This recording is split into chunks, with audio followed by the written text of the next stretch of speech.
ஏன் நான் தான் உங்க தாய் கழுவி வந்திருக்கேன் இல்லையா? ஒரு நிமிஷம் யோசிச்சு பாருங்க. கடனை உடனே வாங்கி 4 மாசம் வெயில்ல கிடந்து ரத்தம் சிந்தி வேர்வை சிந்தி நீங்க ஒரு பொருளை உருவாக்குறீங்க.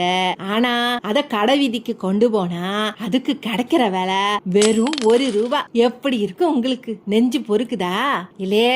இதே ஆத்திரத்துல தான் நம்ம மகாராஷ்டிரா நாசிக் நந்துகாவன் மார்க்கெட்ல ஒரு விவசாயி அண்ணன் என்ன செஞ்சாப்புல தெரியுமா? தான் கஷ்டப்பட்டு அறுவடை பண்ணிக்கிட்டு வந்த 2500 கிலோ அத்தனை வெங்காயத்தையும் மொத்தமா வண்டியில இருந்து ரோட்டுல அள்ளி வீசி எரிஞ்சிட்டாப்ல. வண்டி வாடகை மூட்டை தூக்குன கூலிக்கு கூட காசு தேரலனா அப்புறம் ஒரு மனுஷனுக்கு கோவம் வராதா என்ன? இல்ல நம்ம ஊர்ல கிலோ 40, 50ன்னு விக்கிறாங்க வெங்காயத்தை. அத விளைவிச்சவனுக்கு ₹1 கூட போகலன்னா எம்புட்டு பெரிய கொடுமை பாத்தீங்களா? இல்ல இந்த விவசாயிகளோட கண்ணீருக்கு யாருக்கு பதில் சொல்றது? என்னவோ போங்க. இல்ல உங்களுக்கு எங்க சேனல் பிடிச்சிருந்தா லைக் பண்ணுங்க, ஷேர் பண்ணுங்க, மறக்காம சப்ஸ்கிரைப் பண்ணிடுங்க. அப்படிதான் சொல்லிவிட்டோம் போங்க.